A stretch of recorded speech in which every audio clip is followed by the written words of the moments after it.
Oh,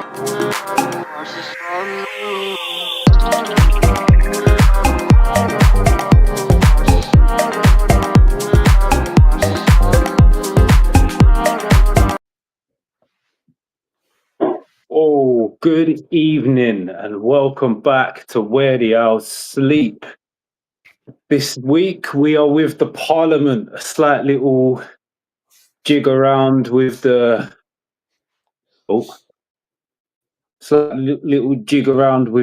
promotion behind it because the Sunday sessions was meant to be me and Stocks, little two-man chat, so we've changed it up to the Parliament, which is the group sessions. This evening, joined by Samir. How's it going, bro? You good? Yes, all good, bro, all good. Same old, you know. Yeah, I know. Shit result this week. But yeah, we move.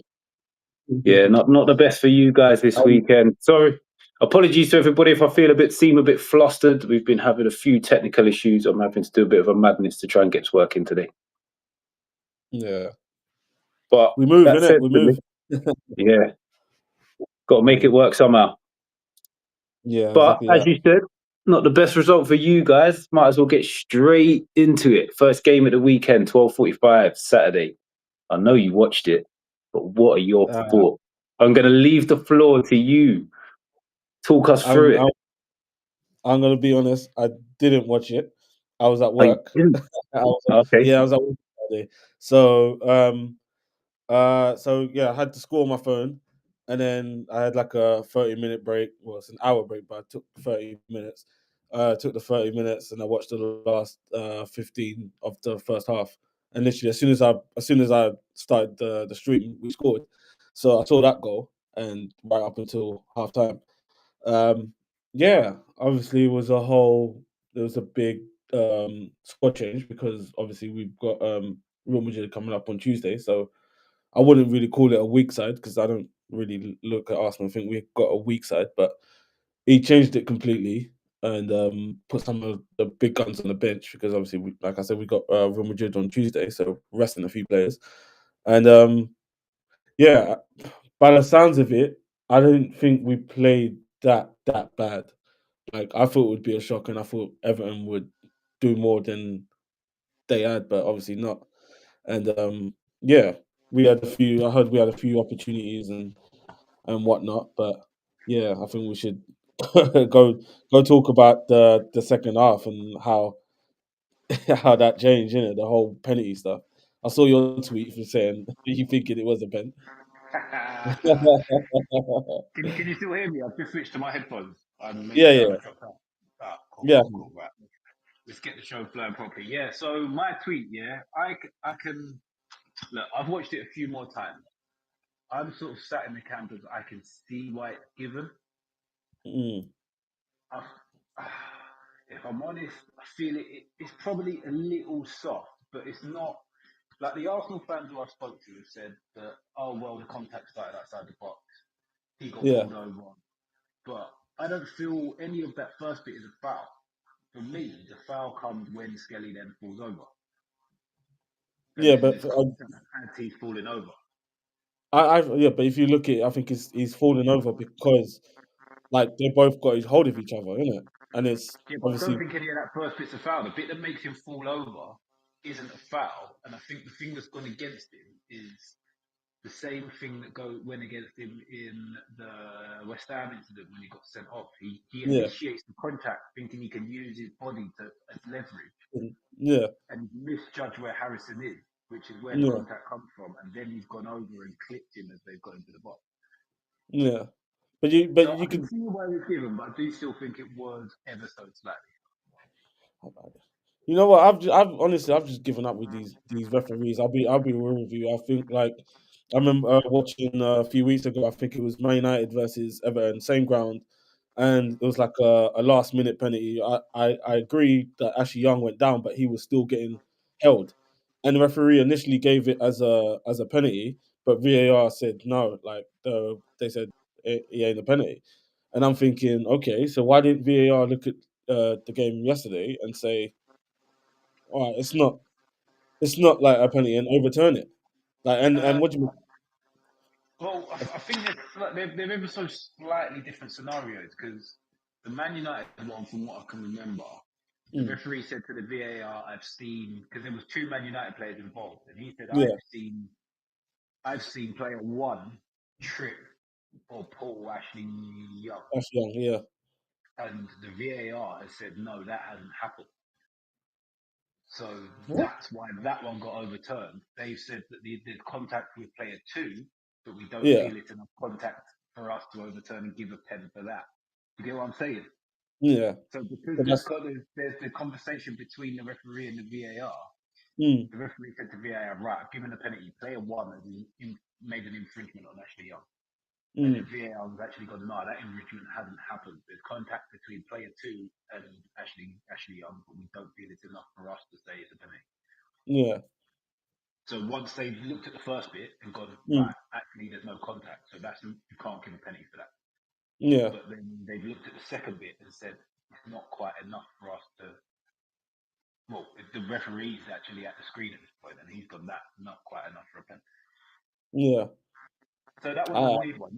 Yesterday's one for me is one of them that if the ref doesn't give it on field, VAR also doesn't tell it yeah, on the screen. yeah. 100%. And I just feel like he jumped at the chance to give that. Like he could have just waited. That's what they usually do. They usually wait for VAR to think because they don't want to like initially go, hey, look, listen, that's definitely a penalty. They usually wait for VAR, let the game go, see what VAR's got to say, and then if VAR says it's a pen, it's a pen. But I like you said, I imagine VAR would have been like, you know what, it's not enough. Like it's not a pen. Like play on. But I don't know what was wrong with this referee yesterday. Like I heard how he he called full time way too early, and then the Everton players went up to him and said, "Look, there's still time on the board," and he's had to blow the whistle and start the game again. Like Oh my god! this I referee, must have completely missed that. yeah, the referee was all over the gaff, mate. Honestly. And it's like he just wanted the game done. He's like he didn't want us to get a result. He was just like, listen, let's call it full time, please. I don't want us to win it today. But yeah, African Cup of Nations thing where he's I like, was just about to say that, and everybody laughed, and he did exactly the same thing. He did. That's what I heard. I didn't see it. I'm hearing that's what happened. But yeah, I honestly with refereeing, especially with like we'll get onto the Liverpool game, but for what I saw today, it was nah. They can't get away with this because it's poor, man. Did you watch the Liverpool game as well? I missed the Liverpool game. I had to do a little Oh, bit of okay. work. I watched most of Man United, Man City before it put me to sleep, Yeah, and I okay. watched most of yesterday's games. But just before we move on to the next Yeah, game, it's that. Yeah, we'll get onto it. like, don't you feel? I know what Arteta was trying to do with the sub. He's getting the team, getting the boys like Martinelli and Saka ready Yeah, for Real Madrid midweek. yeah, But don't you feel he's made subs just for the sake of making subs and ruining the rhythm of your game yesterday? Because I thought you was in control, you was on yeah. top of the game, and the subs kind of put you out of your pattern of play a bit, and it I let thought, I them thought, come back in. It just didn't seem, as much as I knew it was like pre-planned. yeah, He didn't play the game. He was like, right, let's just do the pre-planned, get them both on, get them both 45 minutes, mm. and then go from there. And it just, for me, it just seemed to ruin your control of the game. Yeah. Like obviously, like I said, I didn't watch the game, but I agree with you. When I saw them subs, I thought, yeah, I didn't get it. I thought one was way too early. I thought we've gone into half time, 1-0 up. Everyone's that are starting are probably buzzing, thinking, all right, cool. I'm coming out second half. Let's go again. Like Sterling got an assist, and like he must be buzzing off that. But come off, I think they came off at half time, innit? Yeah, he did both. I think he did Yeah, Martinelli and half Saka time. both at Yeah, half time. I honestly didn't. I didn't get that. I really, really, really didn't. But yeah, yeah, it's like you said. You probably wanted to just like get, especially Saka. Saka, I can get 45 in you, but Martinelli, I really don't get. But yeah, who knows what this manager's thinking, man? Honestly, because I would have gone out second half with the same team, especially 1-0 up. Like I would have gone out with the exact same team. You know what? Next year, like momentum is on our side, isn't it? Like especially with the players that are. 100%. Yeah, 100%. Unless you've got injuries or the game's not going your way, there's no yeah, need to make you don't change it. Yeah, 45. There's literally no yeah, point. exactly. You're just changing the back, but at the same time, he's probably looking at it thinking, "Oh, I'm bringing on better players." Because I look at players like Trossard. No, Trossard didn't come off. I look who came off. I can't remember. Sterling and Sterling and Ethan. who? Oh yeah, Moynier. and Ethan. Yeah, yeah. Yeah. So you're looking at Saka's obviously better than Ethan. Ethan's young, and Martinelli is better than Sterling at the moment. And I think he just wanted to just get the better players on the pitch. I don't know, but yeah, I'm weirded out by that one. Yeah, it was a mad one for me, and I think Yeah, as much as yeah, I get it. as much as the refereeing decision wasn't great, Yeah, I think that was more of a contributing factor behind not putting Everton to bed before that even yeah. happened. But everyone was basically saying, I saw a few tweets saying it was a shit game. Like, if it weren't for like the referee's decision, it probably would have been like a shit boring 1-0, innit? Because no one was really doing much. So, like, we'll take that. But it's Goodison Park. It's not an easy place to go to. But yeah, Especially yeah. on the third world tour and what it's being played. Honestly, I think we'll look at that today, especially with the result, with Liverpool's result, and think shit. I think maybe we fucked up there because we took that draw and we thought, you know what, yeah, fuck it, we're out of it. Um, Liverpool will probably go on to beat Fulham and we'll be 14 points, and that's pretty much done. But now we look at it, we could have been 9 points, and Liverpool have some tough fixtures coming up, and yeah, I think we looked at that again as a big fuck up again. So, boy, Arsenal, Yeah, hindsight's a wonderful thing, but it's one of them. He must have all of his eyes on Real Madrid now, 100%. rather Yeah, than yeah, worrying about it. Because the 100%. league in reality is done. It's going to take a massive fall off for Liverpool Yeah. to mess this up from here. But yeah, Mm. it's just one of them. Did you catch any of the other games yesterday? I had so basically, well, I could use my phone, but I had the Aston Villa. So I had my headphones in, but I couldn't actually physically like watch the game. I had Aston Villa not in the Forest, so I could hear it.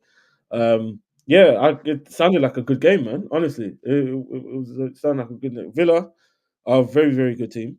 Nottingham Forest are another very, very good team. Both chasing Champions League. You just knew that game was just gonna go off. And Yeah, yeah, I heard Villa was dominating that first half, and then in the second half, Nottingham Forest was just like, yeah, trying to get back into it. Got the one goal back, and then yeah, it's just end to end stuff, man. I could just hear it on my phone. I was just like, damn, I wish I was actually watching this game. I just hear it end to end, end to end. you're right. It was a very good team, and I mean, a very good game. And I was really Yeah, impressed with Villa because Villa made 9 changes. yeah, yeah, because they got a big Champions League game as well. Yeah, Yeah, and I was looking at their starting 11, and I was like, that's still decent for 9 changes. exactly. It didn't feel weak, did it? It didn't feel Yeah, weak. I was like, that Yeah, is all right for 9 changes. mm, Like when you haven't got like Watkins is our favourite at the minute. Rashford didn't start. Asensio didn't mm, start. They changed the left back. I think they changed both centre backs. yeah, Who's the guy that plays Ray's brother? Is it Morgan Rogers? yeah, Or yeah. Morgan Rogers or the other two of one, them? Two Marlow. of them look the same, and no, there's another guy. They both play for Villa. Rogers and I'm probably Looks going good. crazy here. Let me I have a can look. only think of Tillsman and flipping Marlon as the two light skinned ones.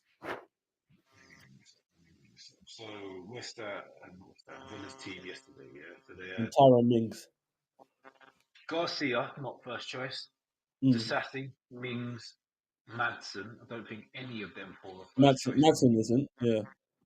Then you got Anana, Tielemans. Tielemans definitely first choice. Marlon, Yeah. Asensio, Rogers, and Watkins, which is crazy when you Yeah. think about it. What was their Like, bench? They had a few on the bench, didn't it? Rashford. the other guy I was talking about, Jacob Ramsey. Oh, Jacob Ramsey. Yeah. Oh, yeah, Their yeah. bench He's a player. was their bench was Matty Cash, Esri Konsa, John McGinn, Rashford, Luca Dean, Paul Torres, Robin Olsen, Jacob Ramsey, and Boubacar Kamara. So out I will of take that that. list of players, everybody apart from the goalkeeper normally starts. Yeah. Crazy. They for them to they go in and still beat Nottingham Forest. yeah. That was pretty. The way they built that squad was pretty much under the radar. No one was really watching it like that.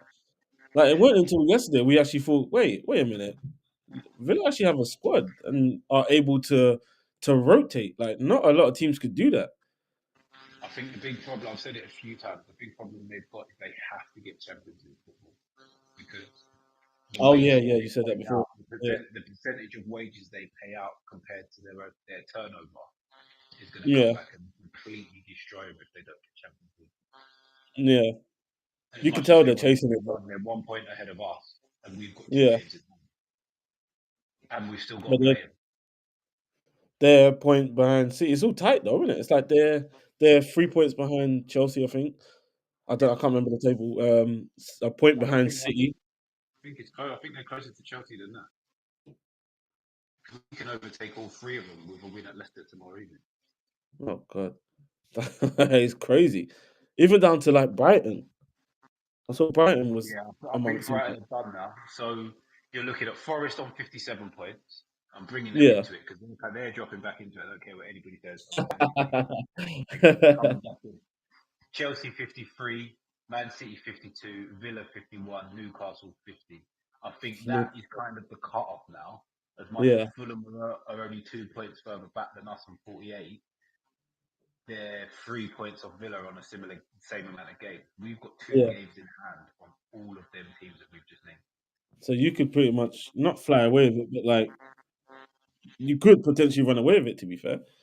Don't do Yeah. anything stupid tomorrow. If we go and beat Leicester like we should, Yeah. then that puts us back in fourth level on points with Chelsea. Yeah. We've got Man United at St James's Park next week. If we beat them like we should, the next Yeah. game is Aston Villa. Oh no, wait. We've got Palace, which is the other game in hand. Yeah. Palace at home. So again, Yeah. After United. yeah. So we've got Oh, Leicester okay. away, Man United at home, Palace at home. Nice. Yeah. I can And see then you we getting play Champions Villa. League, man. I can see you getting Champions League. I don't want it, but I can see it. I've been saying it. I'm pretty sure you was on the stream where I turned around and said we're finishing third this season. Yeah, I think he said third or fourth. I think that's part of the prediction, isn't it? Oh yeah, he said third or fourth. I'm sticking with it. Yeah. Third place. We're finishing Yeah. third. Sticking with Because what I said. City and Chelsea don't look like they want to grab it. Yeah, well, if you look at everything this weekend, pretty much went our way. Like the Villa Forest, one of them was going to drop points. Ideal. Yeah, you needed that. Yeah. But then Bournemouth dropped points, Brighton dropped points, Chelsea dropped points, Man City Yeah. dropped points. So if you was looking at a pretty much near perfect weekend for us without actually kicking a ball yet, that's it. Yeah. Exactly So that. we've done right there. And you got Leicester at home. Leicester away Oh, tomorrow. away. All right, yeah, that's it. Yeah. Like, They're it's shit. Leicester. If we're Yeah, really they're talking terrible. about getting Champions League football and me talking about us finishing third, we Yeah. should be beating Leicester anyway. It doesn't matter. We played them I once think and we should be beating them. they ain't scored a goal in like last 7 games or some shit like that, and lost every single one. So if you don't go there, I'm pretty sure the last time they scored a goal and the last time they won a game, who do you think it was? no way, it was you. Give me one guess. Wait, no way, was it Think you? about it. No. Think about it properly of who you think it would be. You'll love the answer as well. The last time, oh, Tottenham. Last time they scored a goal was Man United. Last time they won away was Tottenham. Last time they won a game was at Tottenham. Oh my days, that's crazy. It's crazy. I remember that game. Oh, that is crazy. Wait, they scored against United? Yeah, What, the FA the Cup. last game? FA Cup game. Oh, okay. Oh, I thought you meant Maguire Premier got League. that late offside goal. Oh, right, yeah. I thought you meant Premier League. Oh, that was a while ago. I know, like the 4th round or some shit. That was 7th of Feb. Ah, yeah, that's shit. Which means they're probably scoring tomorrow against us, but no, I'm not. Yeah. Coming for you. They saw what happened to Southampton yesterday and they're thinking, fuck that. I mean, today, sorry. They saw what happened to Southampton getting relegated. They're like, nah, we don't want to go down yet. I don't think they can yet, can they? Not yet, but probably in I'd say next 2 games or so. No, I'd say next 2 games. They've got 7 more points than Southampton, so yeah, so they can't go yet. Yeah, They can't go yet, but they're on the cusp. We shouldn't be losing to them. I'm not having that at all. We shouldn't be yeah, losing. yeah. Especially the way Right. the way they're moving. Yeah, crazy. Mm. I didn't manage to catch any of this because I had a bit of work to do. You were talking about the Liverpool game. Oh yeah, I'm guessing you watched that one. So yeah, it looks like yeah, it's a bit of a mad game. It's one that I'm definitely gonna have to catch up on. But yeah. It was a good let's game. talk us through it. It looked crazy Yeah, because from what I saw, Liverpool were doing all right, and then Fulham scored 3 goals in 15 minutes or something crazy. yeah.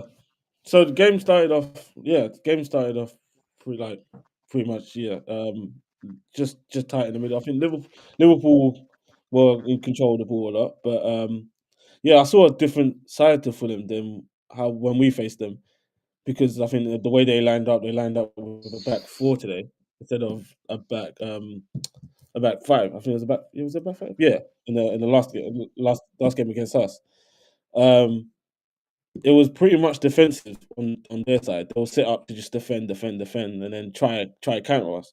But today they were just like, you know what, like let's go for it, and they pretty much did. And I think I can't remember how early it was, but there was a challenge in the box. Mitch, if you see it, you're gonna be so confused because the ball's come in, he's crossed it, and I can't remember. I think it was Robinson. Robinson's crossed it. No, it wasn't like that actually. I think there's a few deflection in the box. Someone's got in. Pereira, yeah, Pereira's like is crossed the ball, and what's the Liverpool second goalkeeper's name? Kelleher. Kelleher. I've Uh, actually got the highlights. I've got the highlights on my phone at the minute, and so it should be early. Yeah, it should be. You'd see yeah, the way first highlight, it looks like a pen. he's cleaned it. He's cleaned it, and like him, Jamie Carragher was just like, oh, yeah, because they weren't even looking at that challenge. They were looking at Van Dijk and I can't remember Muniz coming together or something Really, like that. there's nothing in Yeah, that one for me. yeah. So they were looking at that, but completely like blanked out what Kelleher did to Pereira, and it was so funny because that was the first thing I saw. That was the first thing I saw was the keeper clean them out, and I said pen. From then, I didn't even care about what happened with Van Dijk and Muniz. Like I didn't care at all. And you could just see Jamie Carragher just like not like focusing on it at all until they brought it back. They brought it back like 5 minutes later. Yeah, we'll have a look at this, and then like they didn't really say much about that. I was thinking, what the hell? Honestly, because this is ridiculous. 'Cause especially with what happened to us yesterday, and I'm looking Yeah, at that, he's completely took him out, and yeah, they just brushed it off. And then guess what happened after, Mitch?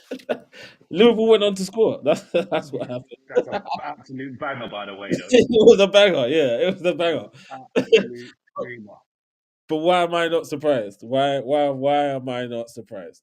Like they don't Yeah, that's get. just the way football goes sometimes. Like one thing doesn't go against you. One thing goes against you at one end, Yeah, and then not long later it's up the other end and it's going yeah. against you again. Oh, yeah, but I just feel like with Liverpool, especially with the amount of penalties they received this season, like it is crazy. Like if I feel like if that was them, VAR would have been on it. Like, yeah, definitely a penalty. Give Salah the ball, please. Put that in the back of the net. Like, forget about it. But yeah, they just completely brushed that apart. But Fulham did well, man. I didn't expect them to come back, especially like after seeing like us play them. I didn't expect them to come back. But yeah, they did very, very well to come back, man. It's a very, very good game. To It be was fair, Liverpool's defending is flipping horrendous. it was bad. Honestly, Konate. What is going on? 2 of the goals are gifts. Yeah, Absolute gifts. The first 2 are gifts, mate. I don't know what is going on. yeah. It's crazy. Did Salah play? What is going I haven't seen him in none of these highlights. We didn't see Salah in the last five games. I'm telling you, Salah played the full 90. Really? I haven't Yeah, that's seen him funny. full. Yeah, I haven't seen him once. Yeah, honestly, There's only about 30 seconds of highlights left, and I haven't seen him once. that was him pretty much the whole game. He didn't like. The whole 90 Absolutely. minutes. Didn't see nothing from him. Still in Tino's pocket, isn't he? That's why Mm. he hasn't let him out yet. Yeah. Took him home from Wembley. I think it was way before that. I think it was Mendy, actually. Mendy for PSG. Oh yeah. Mendy bodied him as well. Yeah, he killed him. Mendy Since then, bodied it's just him. not been the same. But I said this to my brother-in-law. I reckon they, in their head, they've won the league. So they're not really trying. Like, you're 11 points ahead with how many games left. You're not going to be bothered. You're just thinking about lifting that trophy already. And I reckon that's what's happening with Salah. Yeah, potentially. You could be right on that one, to be fair. Mm. Most of them as well. To have though, because as much as you say that, they had other stuff to win.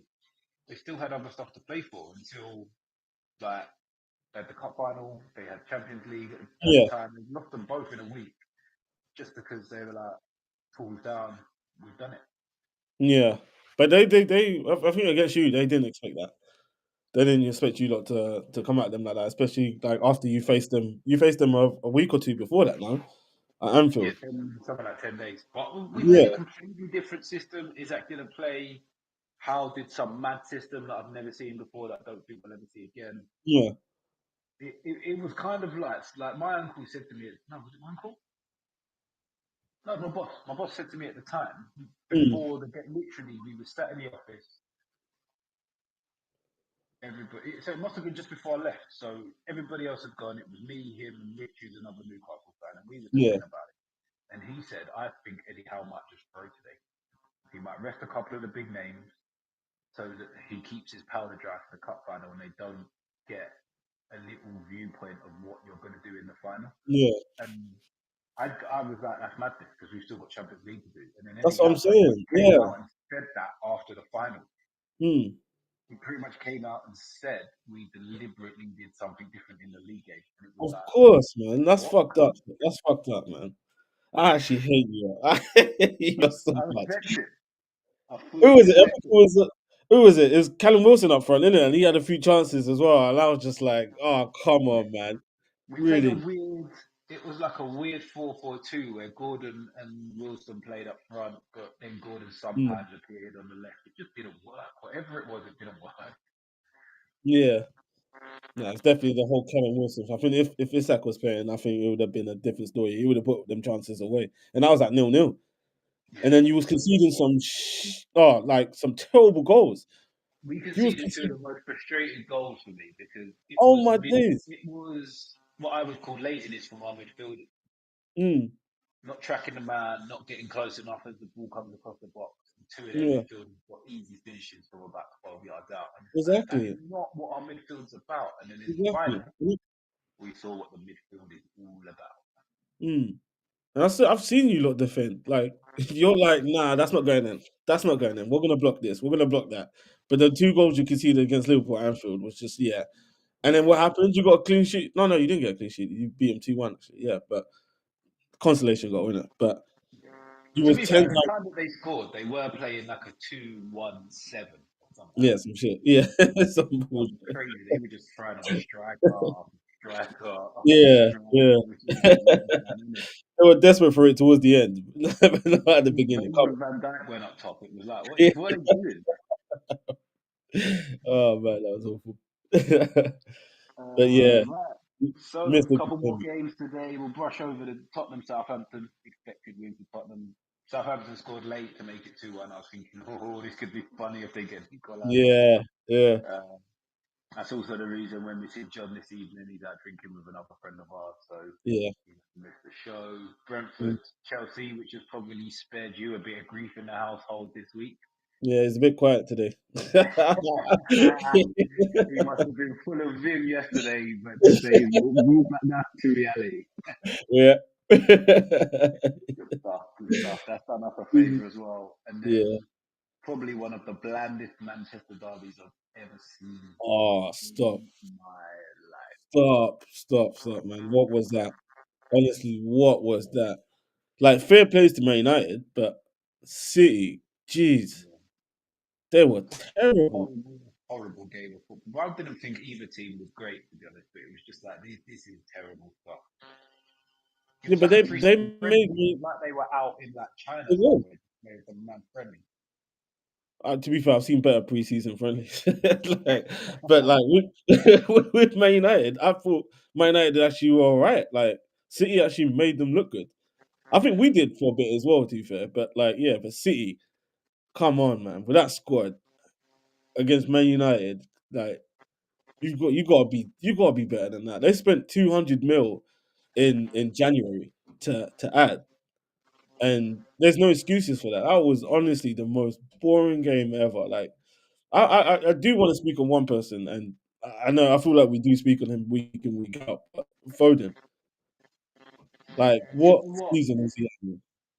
I get where everybody comes from on the Foden thing, yeah. But I was speaking to someone the other day who's quite clued up as a City Mm, fan.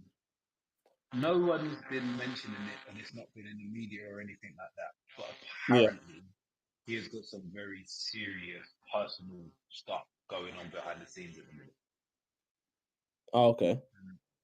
That is potentially affecting his football this season. It's like I'm not trying to Mm, make excuses for the kid because he hasn't come out and said nothing. The club haven't come out and said nothing.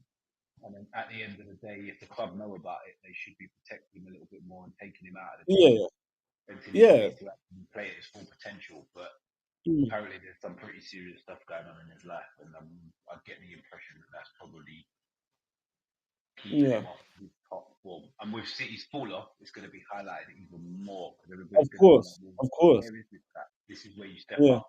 You don't regress with the team. You go to Mm, another level and try and keep your team on the level they've been. exactly that. So Like fair play. I've got a bit of a sympathy for him, not knowing what it is, if that is the case, if that is 100% true, or whether it was just something that's been thrown out Wait, to it's take a bit of this is pressure off coming him. from us. Is this coming from a City fan? It was a City fan that said it to me, but he's not a City fan that would just say it. I wasn't on him about Foden. I just asked him Yeah, a question, and he basically said, "Look, none of the club have said nothing, but a few people yeah. he knows have said that in his personal life he's got lots of mad stuff going on." Oh, okay. Because my brother-in-law is a City fan. I think he was basically saying I think he's recently just had a kid or something. I think it was Foden he was talking about. Foden recently just had a kid, and it's one of them ones where I think no one realizes it. Odegaard kind of went through it as well. He recently had a kid, and I think that kind of changed him as well. You know, like my brother-in-law was talking about yesterday about kids keeping you up at night, having a kid, and it keeps you up at night, and you're barely getting any sleep and stuff. So I think that's one of the personal things he's. No, I don't accept that from top level Premier League players. Like it's a Yeah. different. They live in a different world to us normal people. Like Mm, I know they're now at the club a lot longer than they would be normally, but yeah. they live in like massive houses, and as much as they're Yeah, of going to get course. So up, they're going to help their missus, they're going to do the night thing. As a Premier League yeah, footballer, they get everything they're given, and they'll have time to catch up on sleep lost in at night. yeah. That because as much as they're at the club a longer hours than most players used to be, Mm, it's not like they're there 9 to 5. Um, yeah. they're No, not that's given true. the opportunity to catch up on these things. That's if that's the reason, It's he's one. It's one travelling of the the miles. reasons I'm hearing. It's one of the Yeah. reasons I'm hearing about Foden. But If yeah, that's what they're putting it down to, I'm not having that at all because so many players go through having a kid. Like you can't all have a drop yeah, off just because you've had a exactly. kid. It's life. That's just life. Mm, That's just a life thing that everybody's got to go through. If there's something else going on, then potentially yeah. But I'm not just having that as a reason to drop off. yeah, yeah. That's what I'm saying. I'm just hearing all sorts, and yeah, just yeah. If he has got personal stuff, fair play to him. But if he doesn't, boy, he's just shit. Let's just go back to the original one. He's just shit. Fair enough. Yeah. Right. Let's bring another panel member on. And we're also going to have a quick look at Champions League before we go into what's going to be our Woo! main topic. We've just done our 40 minutes roundup, but we'll go on to the topic of the evening. But let's first welcome Stocky. How's it Hey. going, Stocky? You good? All right, gents. Sorry I'm a bit late. What time You to good? do You this? made it. You made it here, so we've been having a good chat, but you're here No, now we to are. join in for the rest of it. So welcome back from your travel. Right. Hey. You haven't got any. You haven't watched any football this weekend, so we won't touch on anything that we previously spoke about. You've been waiting in the wings Yeah. for the rest of the show. I was going to just drop you in there and just throw you in at the defense. Right, Stucky, let's talk about Arsenal Everton. Yeah. Everton, great manager. Arsenal, less so. That's what I would have said. Oh shit! I was thinking, who are you talking about? I just realized. Great manager, I get it. Let's have a little look forward to Tuesday night. We have Arsenal, Real Madrid. Big game. Ooh. Champions League quarterfinal. Both teams missing a few players. Where we might as well roll straight to you, Stocks, if you're just joining. Where are your thoughts going on this? It's quite hard to call. Did Arsenal get any fresh injury worries No, this weekend? no, Is Gabriel making it back? hell no. He's done. He's finished. Gabriel was right here. He's out, Oh. man. He's gone. Oh, right. Mm. Yeah, he had surgery. Yeah, he's out. Interesting. I'd say that makes it harder for you. Because although Real Madrid lost at the weekend, I think. Yeah, they did. So, whereas you're just coming back in, how's Saka looking? I didn't watch the second half, but yeah, I don't think he did much. But he got a run out. But I like Saka in big occasions, especially at the Emirates in big games like this. Like I look at him and I think he should turn up. I mean, I don't. Well, there's already pressure enough. This is like a quarterfinal. But I think you have to go to Real Madrid with a win. Yes. To be honest, you want to win to 0. Yeah. If they know they can score on your patch, Yeah, it's in your head for when you go to the Bernabeu. It's probably in your head more than it's in theirs because they're probably confident they can score in every game. They've got the fight. I don't really know, to be honest. There's too many variables in this one for me. I really can't decide. I completely get that. I would just like to see loads of goals, really. I haven't got much love for either team, to be honest. So, do you know what? Just stand there, both teams, both legs, plant your feet and just swing what you got and let us be entertained, to be honest. Yeah. But I would say whoever wins that tie may be thinking, yeah, well, Real Madrid think it every fucking game. But if Arsenal win it, if Arsenal get through Real Madrid, they're going to be like, yeah, this is it. This is the chance since all them years ago in the final. So then again, that brings its own pressure, and I've always criticised Arsenal for they're really good. They're really good beating sides off colour or sides they should beat. They beat them handsomely. They beat them well. They beat them with style and panache. When it comes to big boys, yeah, they can grind out results, but there's a mentality thing that goes with it. You have to be ready for it, and sometimes I think they waver. Mate, I tell you what, if you're ever going to prove everyone wrong, people such as myself will feel that this is it. If you beat Real Madrid over 2 games, then fair enough. Yeah. I'd still say goal scoring though. With Real Madrid, you look at Rodrigo, Vinicius, and Mbappe. Yeah. Well, mate, they can be stopped. They're not the best we've ever seen, but you need to give them enough threat the other way. Yeah, that's the problem. At the minute, if you're a Real Madrid back 4, you're thinking keep Saka quiet. Who's going to be on the other side? Martinelli. Yeah. I thought Martinelli versus Fulham, he showed a different side to him, and if we were to get that Martinelli against Real Madrid, who's right back. They don't. So I think Valverde will probably play right back, because they don't have a right back. So so Mate, I think if you think Martinelli's getting any change out of Valverde, he could. He possibly could at right back. Like, that's not his favorite position. yeah, I totally agree. But Mm. the man is a machine. I think he's a cyborg. There's no way he can be that fit. I think he's Oh, yeah. and I think amazingly underrated on a world level. he gets a big injury and he's back the week after. He gets Yeah. one of them injuries that end of the season injury, and he's back the week after. He is a machine, to be fair. I'll give you that. But Also, if when he's I at saw, right back, he's going to get knockdowns that come out the box, and he's got a ping. yeah, he does. I hate these shots. Yeah, don't let him shoot. Do not let him shoot, because Ryan ain't getting shit. Do not let him shoot. But I think the Real Madrid versus City, watching that game, I think City played well when they were attacking his side. I thought Haaland was getting a lot closer to him as well, and it's just like, that whole I can't remember if he was playing right back, but they were attacking that side of Real Madrid's pitch, and I thought, you know what, if we were to kind of do the same, I think that is where we're gonna get more more of the attacking threat.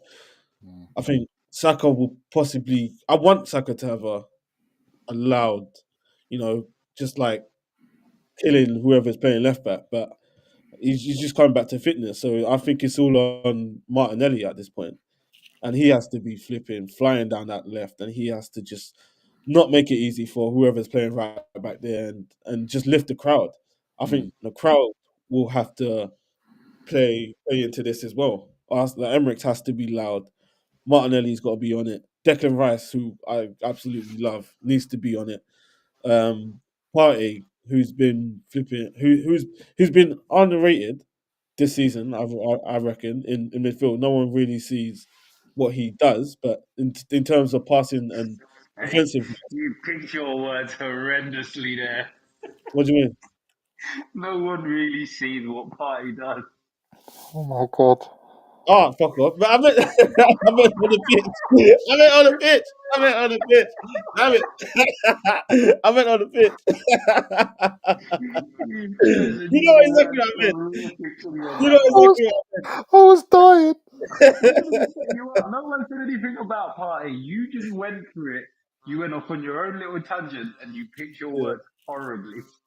Nah, Clip I get it. it. I get it. I meant on the pitch. I meant on the pitch. No one sees what he does on the pitch. And he doesn't get praised. I know with everything going on and stuff like that, he doesn't really get praised. But I don't know. I'm confident with the midfield. But I was yeah, just thinking though. You mentioned David Raya a few seconds ago, mate. Arsenal going to be coming against Thibaut Courtois, who he's good, mate. yeah, but he hasn't played in a while. They had to play their third keeper on the weekend. He wasn't even in the He wasn't squad in at the the squad. weekend. Yeah, Oh, really? yeah. Ah, So I think he'll be back for interesting. the game. But even their second keeper, he's injured, and they had to inject him or some shit like that, because Oh, he's meant to be out for a few weeks. Yeah, so oh, if he really? was on your, Oh, that's yeah, good for you then. but I think Mikel Moreno would be licking his lips, mate. Shit. I forgot about that. You realize I didn't bring up his name. Oh, mate, look, that's why I'm here. That's why I'm here. I just got to bring a level head to these things. Yeah. Do you know what? I know Arsenal, Real Madrid, but for me, Bayern Munich, Inter, tasty. Yeah. Tasty. That's the kind of game I pick to watch. But Yeah, I'll be watching on Prime, so I'll be watching whatever they show me. But also, Inter were 2-0 up against Parma at the weekend and only drew. 2-2, yeah.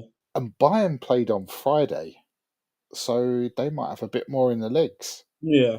All these things contribute. But that's how the league set up that way, isn't it? They see that Bayern's playing a big game and they'll put them on a Friday or something. Funny enough, a lot of other leagues are like that. I They think adjust schedules. yeah, Premier League can't though. There's too many games. There's too many games and there's too much money. yeah. It's been said for a long time about that in Premier League football, the adjusting the games, but the calendar is less forgiving. I don't even know who I fancy on buying Inter really. I mean, you got Kane, Martinez, Thuram. Yeah. Elise is doing bits out there as well. Yeah, that's going to be a good game. I see where you're coming with this. Mm. That's going to be a good game. Yeah. Yeah. Yes. I tell you what, we'll give it a buying at home, but I reckon Inter score out there. Yeah. Then what have we got? Oh, and we got into Wednesday's games, didn't we? Mm-hmm. Right, we'll save the English boys till last. Yeah. I was having a look at Dortmund actually whilst I was on my way. They won 4-1 at the weekend, but they're 9th in the Bundesliga. Bad. That's bad. Honestly, league positions don't really, especially when it comes to Champions League. I don't think league positions really matter, especially in quarterfinals and semi-finals. I think that only applies for certain clubs, though. Like your real elite clubs in Europe, your Bayerns, your Reals, your PSGs. As much as PSG are way top of the league. Like the big names in Europe, it doesn't matter where they are in the league. If they make the Champions League quarter final, they just kick into gear. Yeah. But so does Dortmund went to the final last year. But I can't remember where they finished in the league. But yeah, Dortmund went to the final last year, no? Yeah, but they also would have had to have finished in the top 4 because they wouldn't be back in it, would they? Oh yeah. Barca only drew at the weekend, but they do. I think everybody's slightly underestimating Barca. Yeah. For the people that remember Barca of how they were, and now they've got, I'm probably going to word this wrong, a team of players that your average football fan wouldn't know an awful lot about. Yeah. People are just instantly not assuming that they're going to go to the Champions League final and potentially not win it. But they're a fantastic little team. Do you know what? I think they've got lots of players that will be spoke about. That in such breath, sort of like Pedri, Gavi, like Lamal's just, he's going to be ridiculous for as long as he wants to be. As much as I cussed him when he was at Leeds, Rafinha at Barca, it's different, isn't it? He's a different animal. And, one of the game's great goal scorers in Lewandowski. Yeah. As always, you think you could get at them at the back. But yeah, I'm sure Barcelona are confident in the fact that they can go the other end and do it, and also, tasty. Some very, very good games. Very, very good games. Honestly, yeah, very, very good games. I think Barcelona are a weird team. I don't know. Like 1 week they're all right, they're okay, and then the week after they're just like they'll go and draw or lose to God knows who, and then they'll go beat Real Madrid, and then they'll lose to God knows who again. And Champions League as well. It was a bit of a up and down. Even though they did finish second, they weren't all like perfect. So. They got a few youngsters in that side that are only going to improve. Like the centre halves 18, the midfielders I think are like 20-ish. Yeah, Lamal's 17, 18. Like it's like a mixture. If they're this good at this point, they could be getting another one of them sort of dynasty teams. But that's a lot of ifs and buts, isn't it? Yeah. I think that young centre half suspended. Cabrasi, is that his name? Yeah. Cabrasi. Yeah. Oh yeah. I think, but their team is very young. So apart from, they've got Chesney in goal. Samir will know all about him. And then other than that, every single player outfield player apart from Lewandowski is 27 or under. Yeah. And then I say that their three oldest outfield players outside Lewandowski are, I can't even pronounce his name, Arango, Frankie de Jong, and Ferran Torres. So they're not exactly like Frankie de Jong's gone deep into the Champions League before, but they haven't, as much as Barcelona have got what people call heritage in the Champions League. I don't think they've only really got Lewandowski that knows about going deep into the competition, potentially going on and winning it. The rest of them are all very young, which is why I kind of rule them out as winners, but on their day, they can beat anybody. Yeah. True. Mm. Sometimes you find the younger players, they just don't give a hoot and they just go out and do it, don't they? Yeah, but it's one of them that when you get to a final sometimes, the big stage, it's either you perform or it's a little bit deer in the headlights type of thing. A lot of people say that teams need to lose a final before they win a final. Yeah. Or players individually need to lose a final before they win a final, so they know what it's all about. They know how it feels. They know how to perform on the day and stuff like that. Yeah. I do fancy him for this tie. Winning it may be a stretch, but I do fancy him for this tie. Yeah, I fancy him to knock Dortmund out. For me, we'll speak about PSV, but I mean PSG and Villa in a minute. But for me, the previous three games, I'm going Barca, Bayern, Real. And for the Real thing, it is literally as much as I will wind Arsenal fans up about it. It's literally the Gabriel thing, and it's not even just from a defensive standpoint. I feel that Real Madrid are easily, you can get at them from set pieces, and Gabriel's also a key in the cog of the Arsenal set piece machine. So, yeah, I kind of agree with that. Plus, I think our last few games we've not been the greatest, obviously because like of the injuries and stuff like that. But I don't know. They could be different. I honestly think it depends on our crowd if they want to turn up or not. But yeah, I'm gonna go Inter, and I'm gonna go Inter, and I'm gonna just go Arsenal because I have to, and Barcelona. Fair. So for me, this last one's probably. It looks to me a little bit of a mismatch. I think Villa. We spoke about Villa earlier. To me, I think they've got a fantastic looking squad. Like we said earlier, they made 9 changes at the weekend. You still look at their team and think that's decent. Yeah, but this is top level European football against one of the best sides in Europe at the minute. Yeah. I think this is they've got a mountain to climb here for me. I think so too. Absolute mountain to climb. As much as they have got some fantastic players, and they've also got a fantastic manager that knows how to win in Europe. Yeah, this PSG team basically ripped Liverpool a new one in their home leg. They just didn't get the goals, and then they still knocked them out after losing. So it just looks like a mountain to climb to me. I actually quite hope that Villa do it and they do something decent and they take it back to Villa Park where it can turn into one of them big Villa Park evenings and it's close. Yeah. And they can take the game late and it actually be a contest. But I genuinely could see PSG shredding them Wednesday. Yeah, I agree. I think it might be a bit too much for them.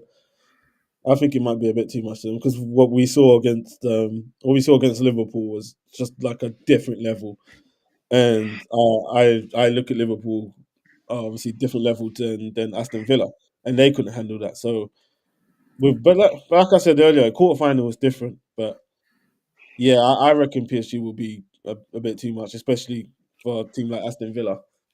Would you not consider any PSV complacency? Nah. Nah. Not these days. Me too. I didn't see that much against Liverpool. PSG have done a little bit like what Barca have done. So they've gone under the radar to people because it's not all massive names. Yes, they signed Kvaratskhelia, but it's not all big names like they used to have in. They haven't got your Messis and your Mbappes anymore, and they've got players that unless you know a little bit more about football beyond the Premier League. Most players would be like, most people would be like, oh, who's this guy? Don't really know much about him. They can't be that good, but they're fantastic young players that they've pieced together a fantastic little squad. And I just don't feel they've got a manager that's going to allow them to be complacent. Yeah. He does seem ruthless, isn't it? I think he wants every trophy. He scaled back the whole having big egos in the club, and like you said, brought all this like players that everyone's gonna have question marks about and think, who the hell is this? And I think PSG needed that for a long time because they tried to go for that big money signing. They tried to go for big wages and stuff like that, and obviously didn't work. So they scaled it back a bit. They said, "All right, let me get these little ballers in like Vitinha and Fabian Ruiz, and what's the other one? What's the other one they bought? He's proper tiny, but he's a baller as well. But the Portuguese one. What, Vitinha? No, it's Vitinha and there's Fabian Ruiz. They bought him. Well, they do what they usually do. I forgot his name. Yeah, his name. He's a baller. What is he, a forward? Nah, midfield. So they got the midfield three. The midfield three is Fabian Ruiz. What, João Neves? Neves, yeah, that's it. Yeah, yeah. Okay. He's tidy. He is tidy. Honestly, if you watch him, he is so tidy. They've got loads of good players though. They've got that Lee Canning Lee, whichever way round whatever day it is, they want to say it different every single time you hear it. They've got Pocola, they've got Dembele, like that Dobe who plays on the wings, decent as well. Kvaratskhelia is just ridiculous. And they're not bad at the back. They've got players that have been there at the back. They've got one of the best goalies in world football who goes under the radar constantly, but he has got a bit of a rick in him. They've got Marquinhos at centre back, who is still pretty decent, and then they've got Hakimi at right back. You mentioned Dembele. It's like at the minute he's fulfilling the prophecy of him, if you know what I mean.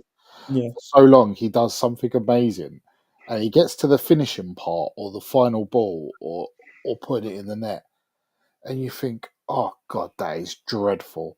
Yeah. But at the minute, he seems hyper focused and just doing what you know he could.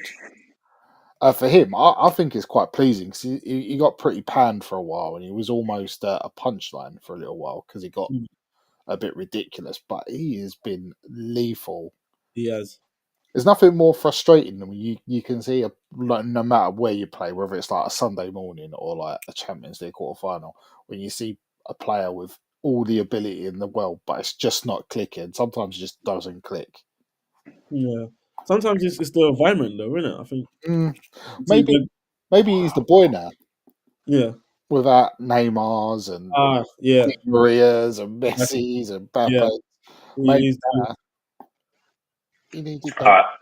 That's true. So how about this year? So since November, well, I haven't got a proper date. I believe it's November 26th. Yeah, they lost to Bayern Munich in the league stage of the Champions League, which is the point that everybody was like, "Oh, they could be going out."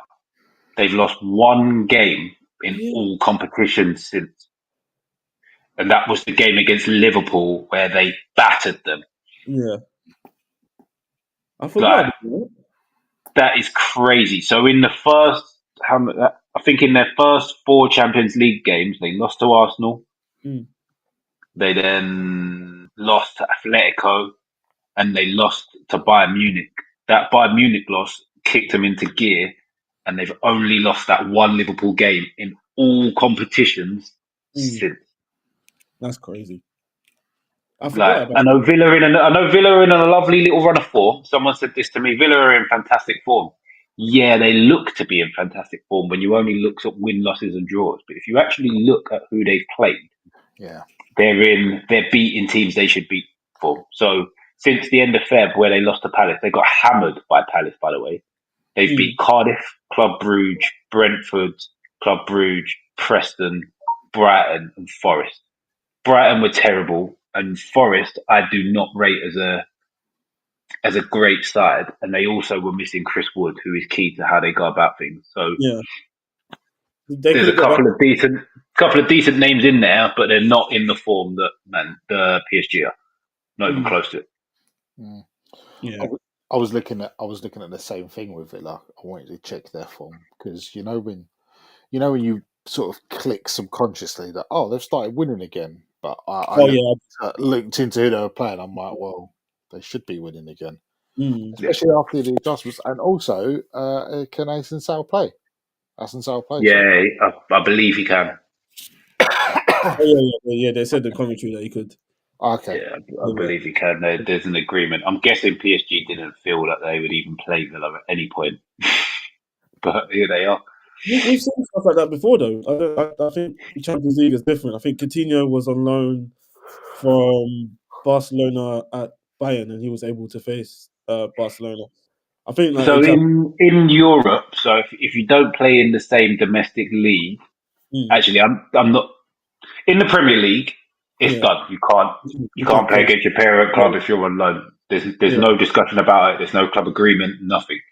mm, In European football, mm, it's a club agreement. If the club agree to it and they write it into the contract, it's fine. I'm not sure how yeah, it works in other leagues across Europe, but the yeah. actual interleague European football, it can be written in by the clubs when they do the contract.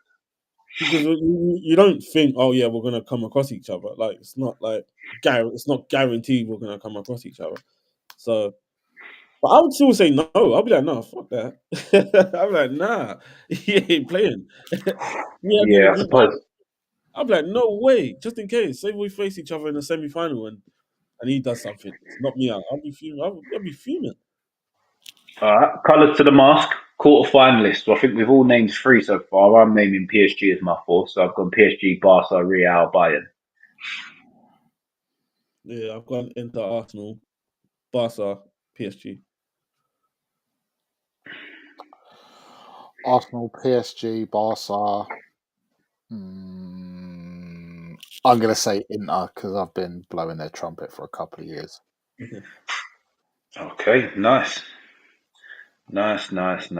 Right, let's get on to our main topic for the evening. And I'll say it again. I'm saying main topic like we're not already an hour in. Yeah, so true. So let's talk about this man. And I haven't rejigged the screen yet because I'm an idiot. Stop, where you going? That was my fault. So here we are. The man this week that has announced his retirement. There's probably loads of channels, loads of people that have done loads of talks on this. I want to try and come from this from a different kind of aspect because for me, he's one of the most complete midfielders we've ever seen in the Premier League, and should be bracketed with players like this.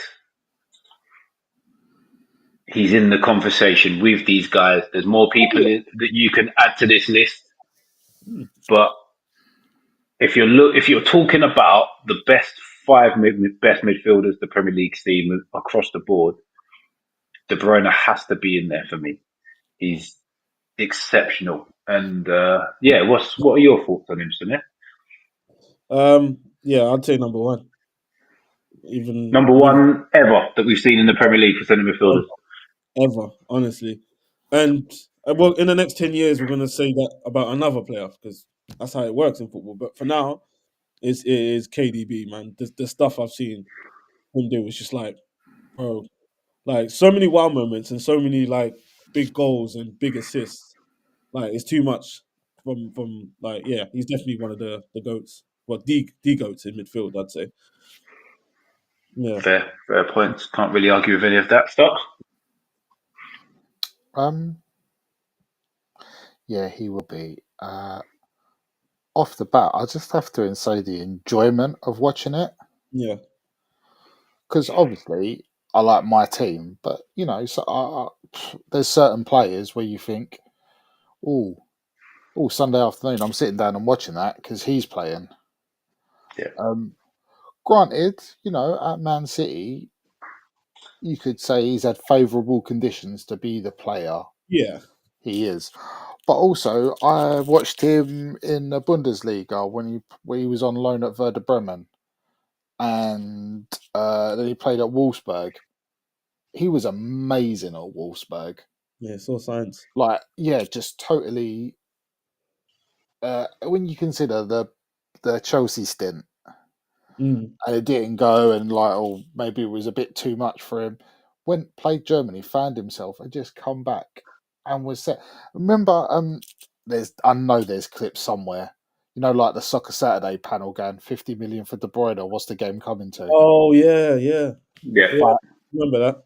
Do you know what? As ridiculous as it is, it's a snip. How many times over has he paid that back to Man City? Yeah. Ridiculous amount of times. Yeah. And you know what? He has all the finesse and the skill and the technique, but he has them other things about him. He's got killer eyes. Me and Mitch have mentioned it in a few scenarios in football. You got to be cold. You got to be a killer. You got to do what you got to do when it needs to be done. Yes. And he does it. Yeah, he's got that. Like, he's got all of the attributes to be a top midfielder. That you can write them on paper. You can see them from watching him play the game. His touch, his vision, his passing, his shooting, all of that stuff we'll get onto. But as Stocky was saying, he has that will to win at any cost. Yeah. If I have to foul you when you're breaking away, I'm going to foul you. If I need to clump someone and put in a bit of a naughty challenge, he will do it. For me, he's one of these. He's what I'm going to call a throwback midfielder from today's game. You could put him back into the 90s, into the early 2000s, into your 4-4-2s, and he would be just as good and in this same conversation we're having now.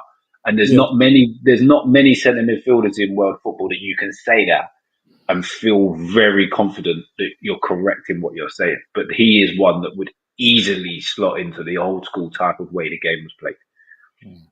Yeah, totally agree with that. Totally. That's why I'd say he's the best, because like you said, he could play in every different era. And yeah, he'll just fit right in. I'd say the only thing I found a bit of a shame about him recently, he had that long hamstring injury a little while ago, which I felt was a real shame because I thought he was on some top form at the time. Did it coincide with an international tournament? I think it was just before the tournament. Yeah. And then when he went to the tournament, he had a couple of good games and then sort of fell off. Yeah. I thought he was in some very rude form before that, because it was like well over 150 days he was out for. Yeah, he was out from the beginning of the season, and I think he made his first appearance in Jan. Yeah, that was a shame because the end of the season previous, he was imperious. Yeah, I'm actually licking my lips, just thinking about how we're going to break it down and speak to highlight all these different aspects because, oh man, a joy. Like I say, he's someone that you'd sit down and watch a Man City game. Not that you got any particular love for him. No one really does. No one does. No one does. But you know what? Players like that don't come around very often, so you have to enjoy them while they're here, and I've certainly done that. Yeah, 100%. Yeah, so it was last season he had his big injury. He only played 18 Premier League games. Wow. And injury, he hasn't got his injuries on this thing I'm looking at, so I'm not going to look any deeper than that because we're using up more time. But as Stucky was saying, we're actually going to break down De Bruyne as a player into different attributes. And I'm going to start here. So this is, I've put all these players up because we're going to talk about his passing. And I'm very angry right now. Huh? I'm very angry right now. Yeah, Why are you angry? I didn't notice that. Now I'm angry for two things. Where's Ozil? Whoa! There's more aspects that we're going to talk about. Passing this is one aspect of pass. So this is passing across the board. We're talking passing from deep. We're talking pass completion rates. We're talking elite passers of a football across the board. We have a slightly different point of view on passing a little bit later that certain players might or might not be involved in. But this is one more thing. All right, yeah, I see the type of players you've gone for with this one. But why is Fabregas in the Chelsea shirt? because it was so long ago, that he was about 12 in an Arsenal shirt, and the pictures weren't really clear enough. So I went for this picture because it came up, and I wanted a picture of him actually passing the ball, and I could not find one of him in the Arsenal shirt. So shut up. This is the picture we've got. All right, we move on. Yeah. So the players I'm looking at here: Cesc Fabregas, Wayne Rooney, David Beckham, Xabi Alonso, Michael Carrick, Paul Scholes, and Luka Modric.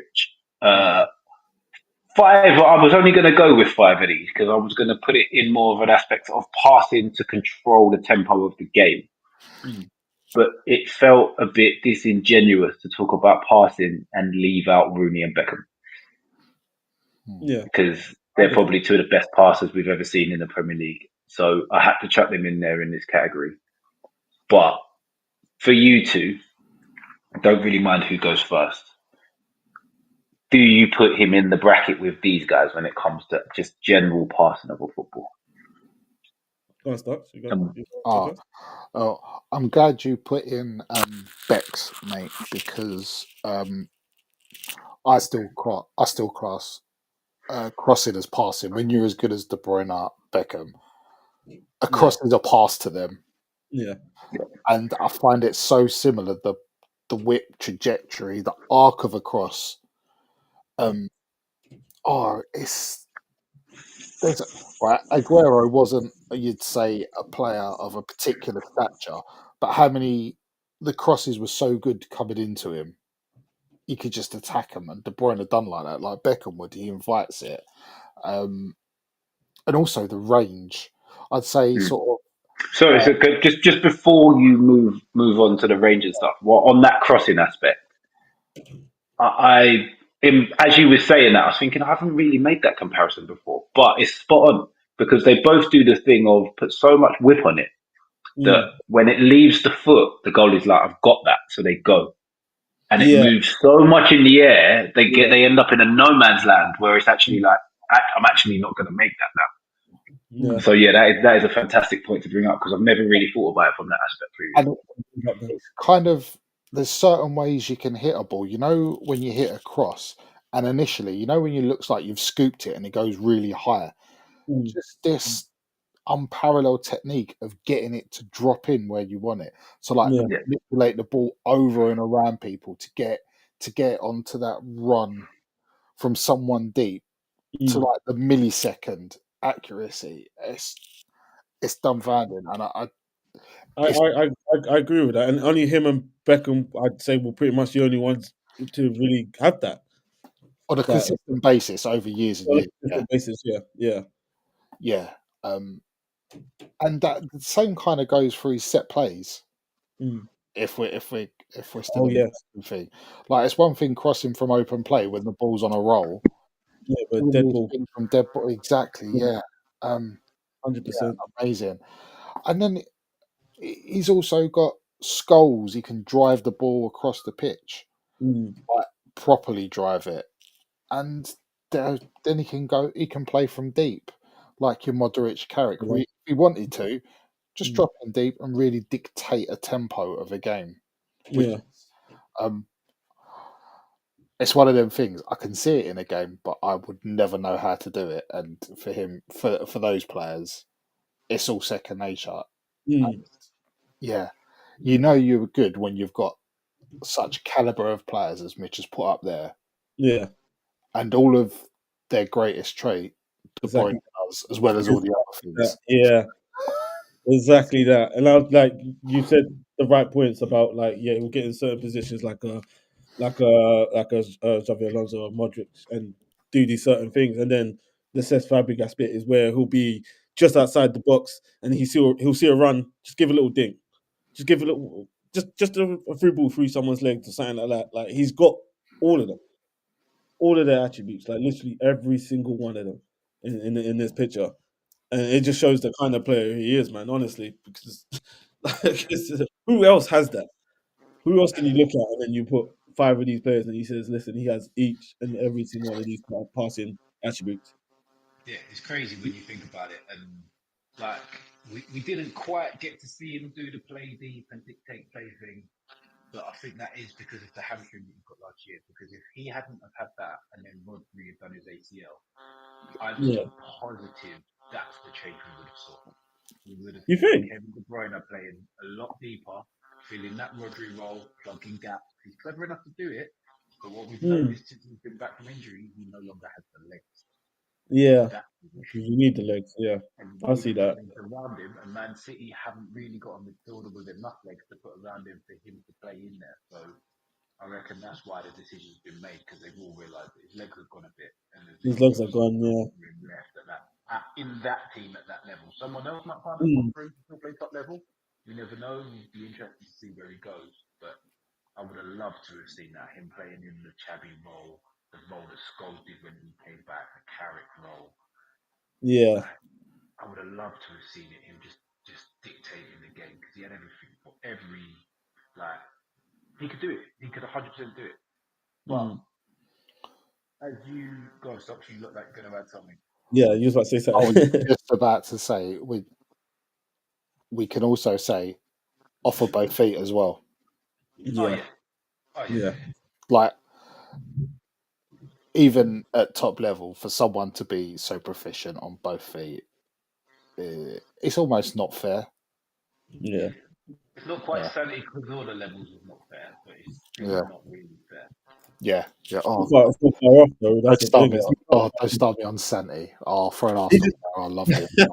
One thing that will always stay in my head with sanity, is he lined up for a corner and someone signaled something, and he sort of looked, moved his hand, and just went round the other side to take it with his left. I was like, "What's going on? Yeah, your question? What's going on here?" I've never seen that before in my life. Where are you going?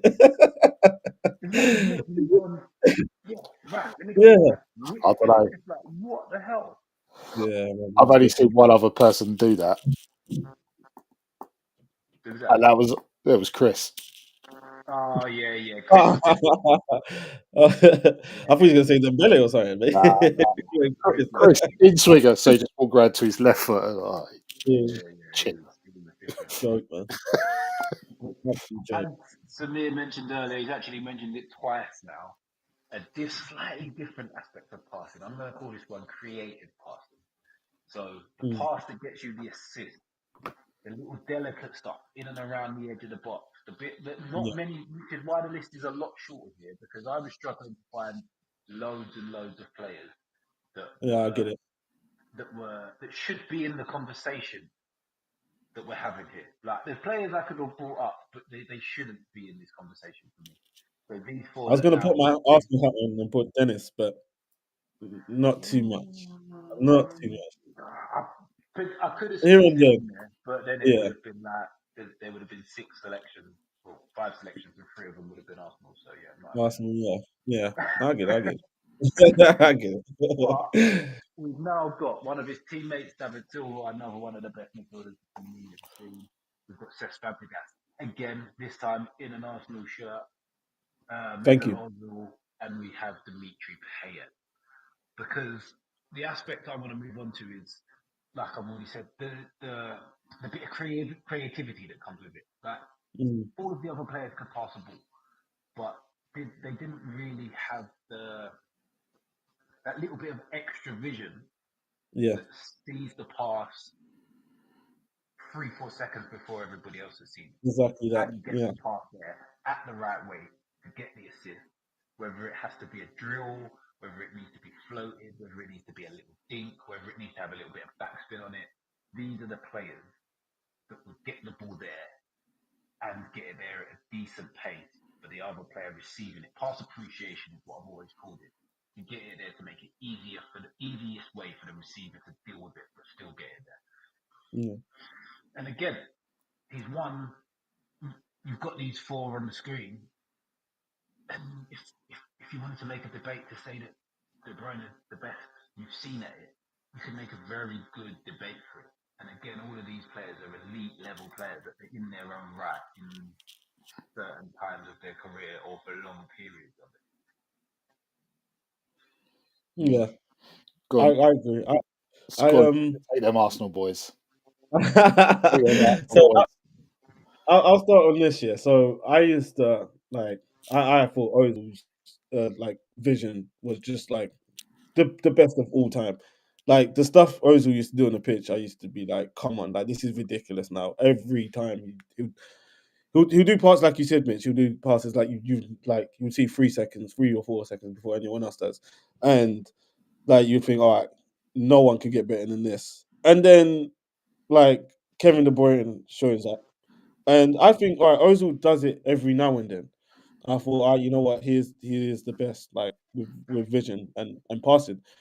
But then Kevin De Bruyne comes and he's doing this stuff week in, week out. And that to the point where I couldn't even argue anymore. And I thought, you know what, Kevin De Bruyne's top. I'll give up now. Like, because Ozil done it like I said, done it every now and then. But like Kevin De Bruyne, week in, week out, week in, week out. You could say, like, all right, yeah, he's had better players around him, but you still got to deliver the pass to the attackers, of course. But I look at it and I think Kevin De Bruyne's vision is honestly out of this world, out of this world. Like, there's no one better. Like, I'll give up now. On live TV, on live right now on stream, I'm saying Kevin De Bruyne has better vision than Ozil. It hurts my heart. It hurts my heart. But yeah, he's just one of a kind, man. Honestly, Stocks. So, funny enough, I can go more into the David Silva thing than I can Dimitri Payet because David Silva will always be one of my favourite Premier League players. I was gutted when he left, and I was like, "Are Man City going to drop off?" But De Bruyne took what Silva was doing for them and brought his own thing to it, which will kind of move on probably to one of our next categories. But I think what all of these players did and what De Bruyne does as well, we keep saying his vision, but it's his vision for all 22 players on the pitch. The way to keep the ball, like just drag his foot over it, another make the ball have another revolution, just to give it that split second to find the pass. That's the kind of vision. Yeah. Like not only seeing it, but just manipulating the players around him by just rolling his foot over the ball to make the pass. David Silva used to do it all the time. Like just draw someone in, and the defender would think, "Oh yeah, I've got him," but he's already picked the pass. He's already seen it. He's already seen the one. But I felt De Bruyne had done that like Silva done, but he would bring a more a physical thing to it. So whereas Silva would be more of a fate and a jink, if De Bruyne didn't fancy doing that, he could drive a few extra yards, and then play it like the same finesse. But if he fancied it, he could be a bit more physical about it. Running power, great running power. Oh yeah. I was gonna wax lyrical on that when we get into another subject. And, I'd say the Payet one is sort of a trick to it and a fluidity. So when you can't tell what foot a player's going off, Payet would do that. Like eventually he would pull it back onto his right most times. Funny enough, it looks like Mitch has got the assist for when he does the old Rabona cross by the looks of it. Exact picture, Yeah, cool. I'm sad, and I.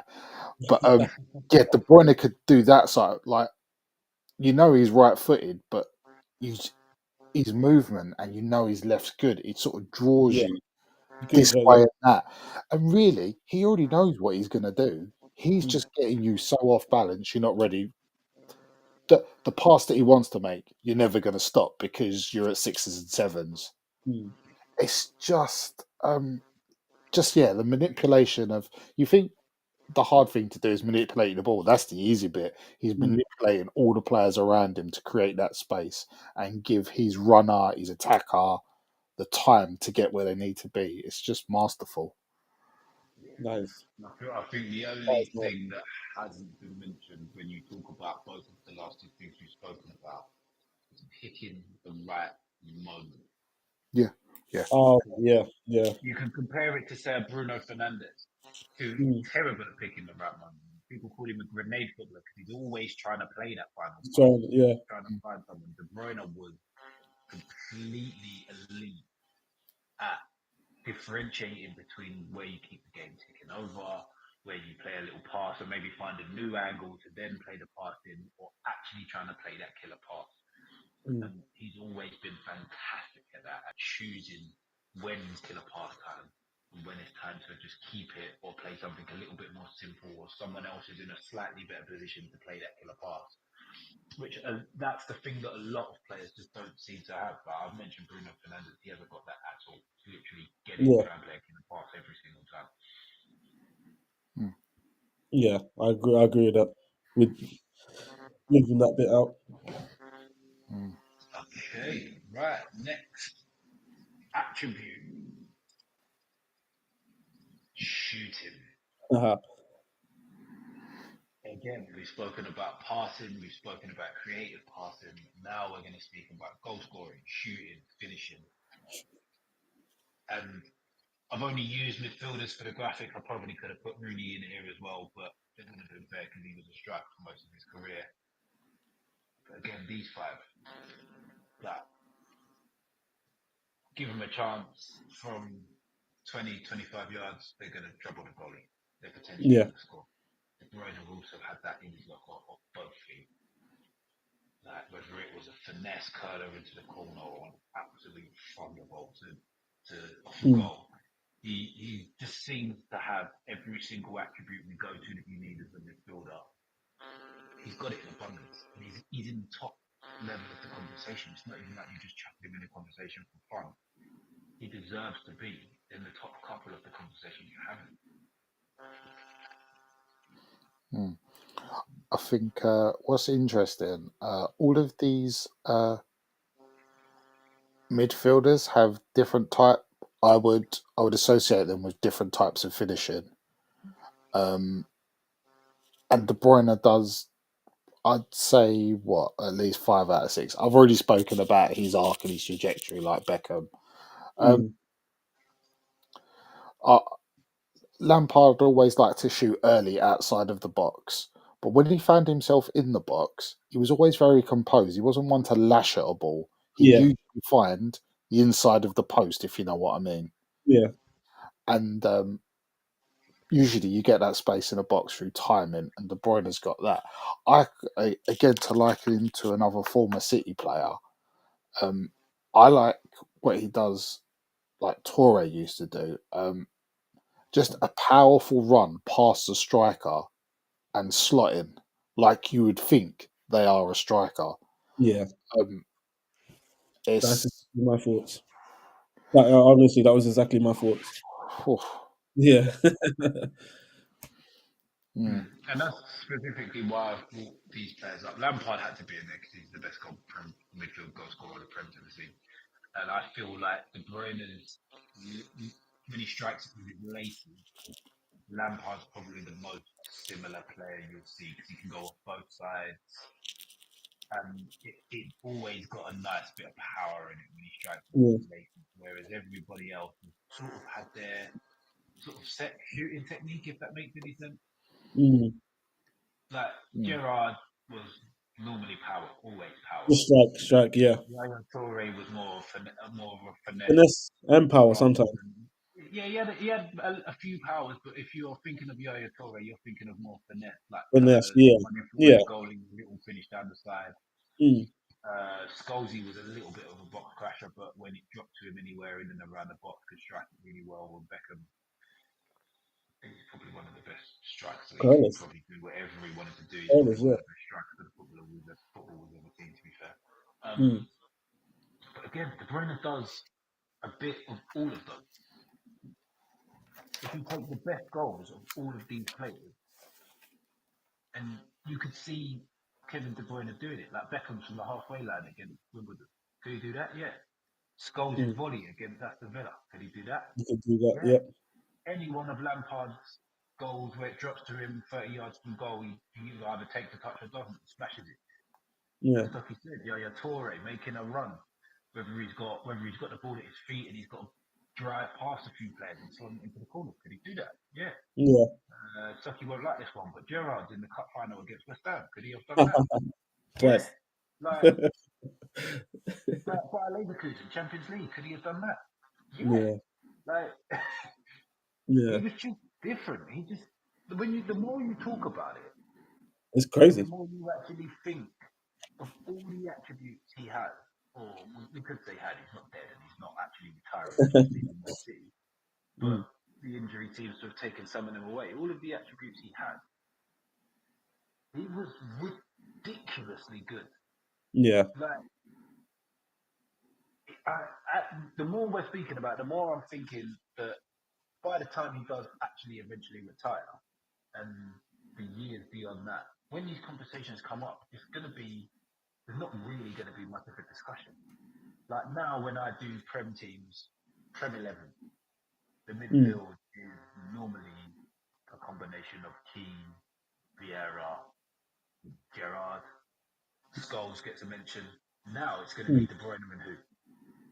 Yeah. Like, it's going to get to a point where it's going to be KDB goes in, who's going alongside. Yeah. Because it's true because I can't like processing all this now. It's just like we're going through every slide, and we're comparing him. Not even comparing him, but we're saying he's got every part of like these players' attributes. I don't know anyone in the league that we could do that with in the league. Yeah. Go around This and is why I say wanted to go at he's it from got this Gerrard. angle, because it's not picking players to compare to De Bruyne. It's picking Nah. attributes Of and what then they had. picking Yeah. the players who are best at that attribute and Exactly. asking the question: Does De Bruyne fit in this conversation? And the answer is pretty much every single thing. Probably apart from what you need from a midfielder is to do some of the more defensive side of things, like the elite level tackling. That's probably the only one he doesn't fit in. But it's also one that he was never asked to do for any period of time. So we actually don't know. Yeah. And I was just thinking while you was chatting there, Mitch, it was a key part in a side that won 4 on the bounce. Yeah. Yeah. Pivotal. Absolutely pivotal.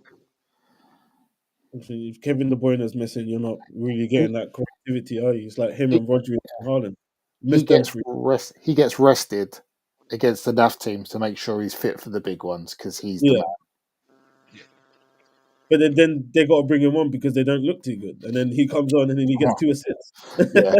Like, what are we doing here? Like, this guy is he's ridiculous. We used to see it all the time. It's like Kevin De Bruyne is here on the bench. City are struggling. All right, bring on KDB. He gets 2 assists. He gets a goal, and you're like, how do we compete with this? I've been on the receiving end of exactly that. He was just back. Yes, you did. He played Man City. It probably was January last season. Yeah, last season. Did we end up losing? Did we lose 2-1?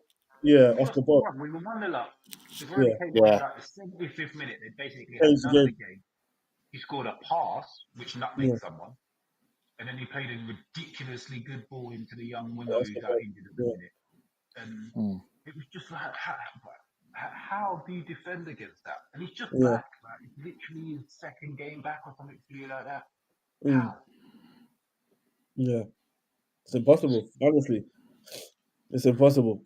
So the next one is the one that I feel a lot of people don't rate him high enough in my opinion. So we've spoken about one of these players before, but this is what I've labelled it as box to box, but it's more like powerful running, driving with the ball, like just doing the more physical side of things in midfield to get your team going if you need to.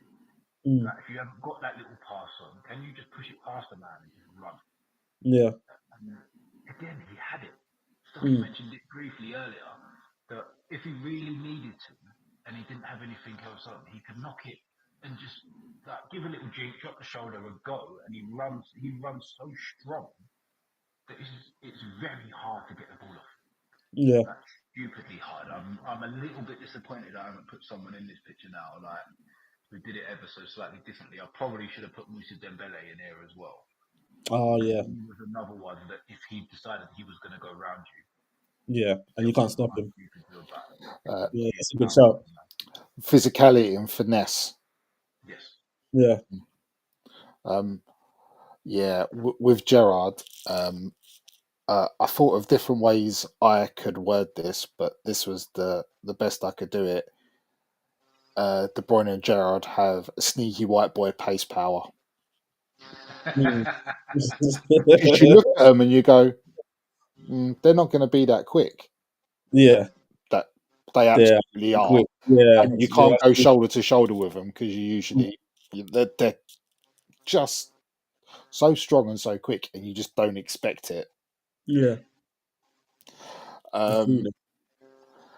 One that you would, I'll talk about the two players you wouldn't associate with him. I quite liken him to Keane because although we've said how technically amazing De Bruyne is, football vision and all that, he has a real grit and determination and a bit of an edge as well. Like I've seen it on the pitch, but recently he's been a little bit more outspoken with things, hasn't he? Like in the press, and times before he's very blunt. Yeah, I think he's been like that for a while. To be fair, I think especially when they come up against us, I've seen him, like come up against Arteta and stuff like that, just like getting in his face and stuff. Like, you do get that side of KDB, and yeah, like I said, most people don't really look at him that way, but yeah, he does show it every now and then. And like we did say earlier on, you need that to be the best. You need a bit of edge. Yeah. And with Speedo, just total respect. Just an example, always an example on the pitch. Yeah. Like some of the other three had, times where they didn't cover themselves in glory.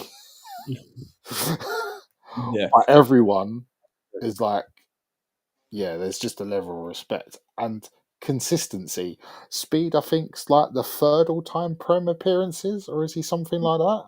I did my research in that quiz. I think he was like third or fourth. Yeah. And he was a player that never dropped below 7.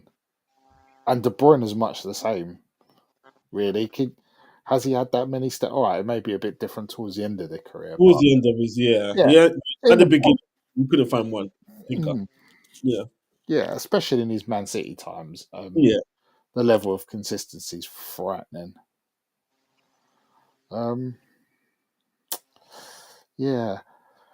I suppose Vieira is a bit of a force of nature, much like De Bruyne was, but I'd say maybe in a bit more of a physical way.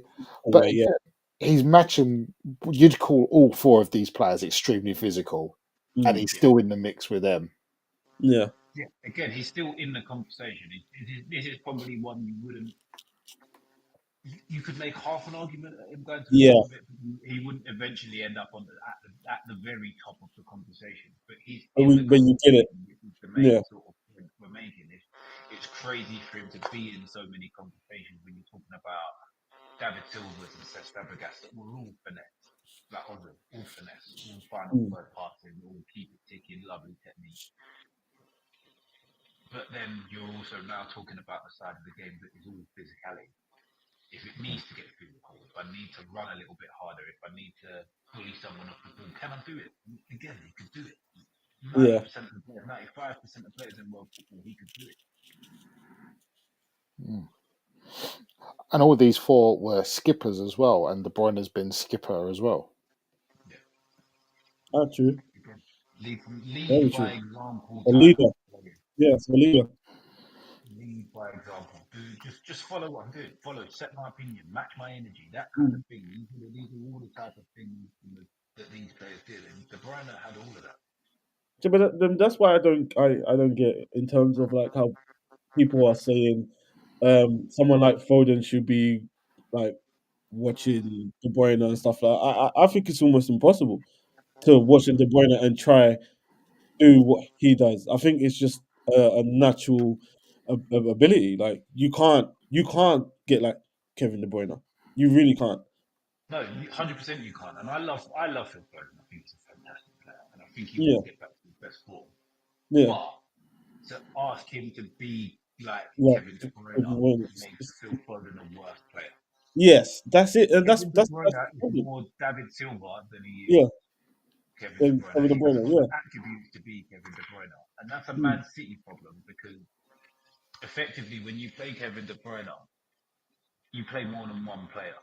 Yeah. A little bit like Rodri, a little bit more than one player. Like N'Golo Kante, he's a little bit more than one player. You have these certain players that do more than one player should do in the game. Yeah. I like that turn of phrase, Mitch. Nice, appreciate it. I like that. I like that. He does more than one player. They just bring something a little bit extra. Yeah. Like, they do everything you want them to do, but they also do something a little bit more as well. Like Rodri, everybody goes on, he's an elite DM. He is an elite DM, but he ended last season on something like 9 goals. He changed. Yeah, that's what I'm saying. He changed. A lot of winning goals. Yeah, the goals in the clutch, he was there. Yeah. And it was like, and it wasn't just attacking headers from corners. He was scoring bangers from outside the Bangers. Yeah. Like, this Couple is what I'm talking finishes about. in, A little bit extra that doesn't come within your actual role in the team, but you do it Yeah. anyway. Like Kevin De Bruyne has been played in the 10, he's your creator. But the ball broke from a corner or from a free kick or a breakdown of play. He'd be one of the first players running back towards his own goal to try and make it. It's just them little extra bits that you don't expect from the role you've given them in the team, and they just bring it anyway because it's the will to win and all of them things that come with it. Yeah. Totally agree. Okay, we've got one more attribute to talk about. And I'm not sure how much agreement I'm going to get on this one. There's probably one more player I could have thrown in here. But I've gone for these 3 on this attribute.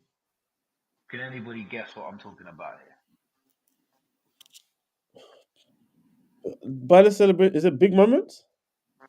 It's not. That's not an attribute. Clutch. Oh, is it? Oh, the clutch. Yeah. Coming in clutch in the big games. Are you there? Are you standing at the front of your team and leading them through the moments they need to be led through when things don't really go your way? The predominant part of their career, all 3 of these had that. I could have put a player like Drogba in here because he was always there in big games. There's probably other players that could have gone in, but at the time, all 3 of these, like you've got Beckham against Greece, you've got Keane against Juve. Gerrard's had a couple of moments. As much as everybody talks about the flip, he's had a few threats. He's had more than a few as Gerrard. Yeah. And they've all had a few. They've all had a few moments where it's like, stand up, be counted now, and they were there. And I think Kevin De Bruyne does sort of fit into that conversation as well. I remember goals against Arsenal when they're going for the league, goals against Chelsea when they're going for the league, big goals in Champions League games. And we were them 2, like us and Chelsea were the 2 teams he always like scored against. But yeah, I was gonna say before as well. I probably would have maybe put Rodri in there as well because we were just talking about him. Probably put Rodri like picture wise, clutch moments. No. Yeah, I get that, but I've seen some winners from him. I've seen some winners. I agree, he has been clutch, but he's only been clutch recently.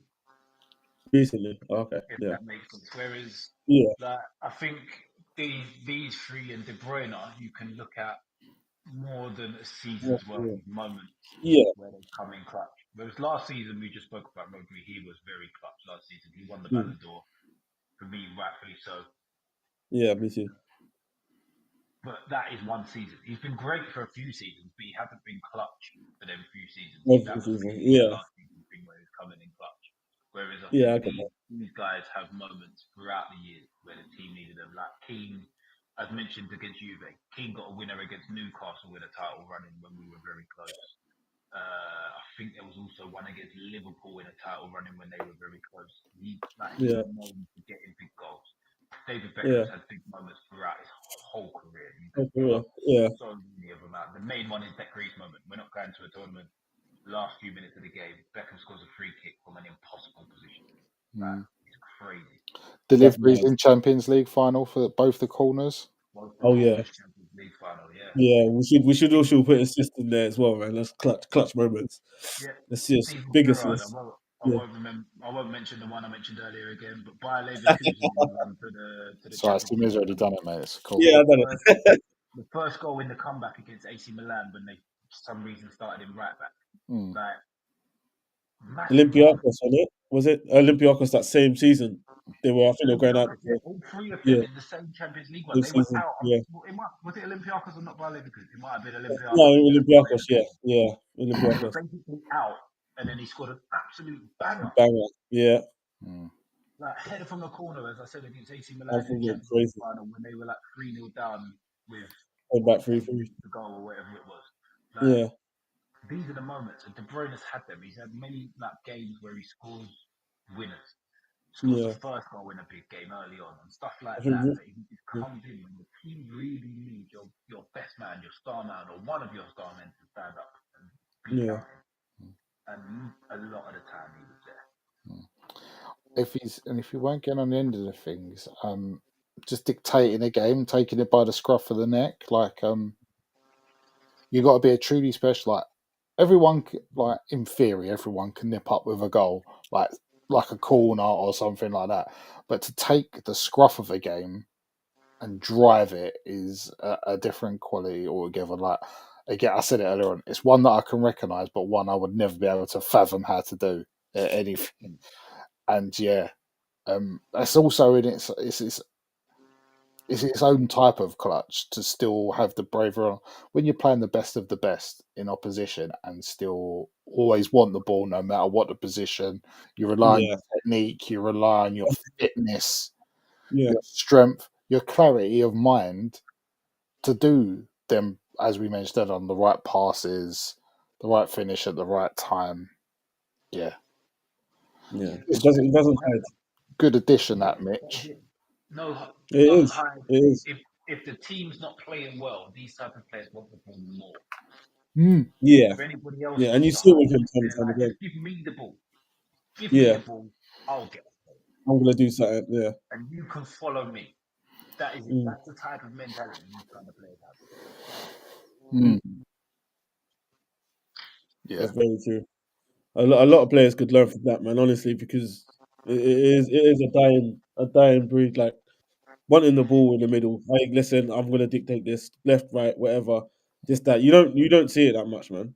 You don't see it. It doesn't even need to be in the middle. Like I'll guarantee that players like Drogba and maybe Shearer and players like that, when things aren't going that well for the team, they would have gone just like I had a rapper said long ago. Scorcher turned around and said, a lot of rappers need the perfect tune and the perfect verse.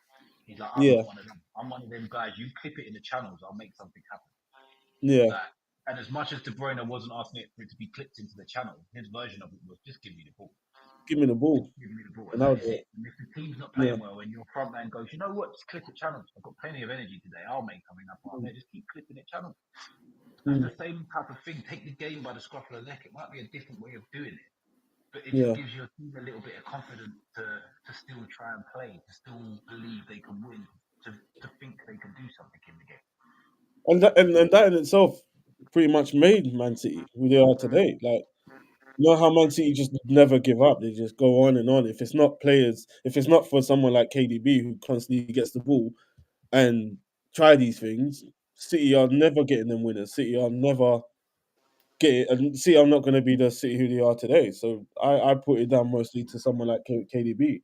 Like you said, that he never hides. He wants the ball all the time. And that's what keeps Man City going. Because if he doesn't do that... Man City have always done so well, they've always had two.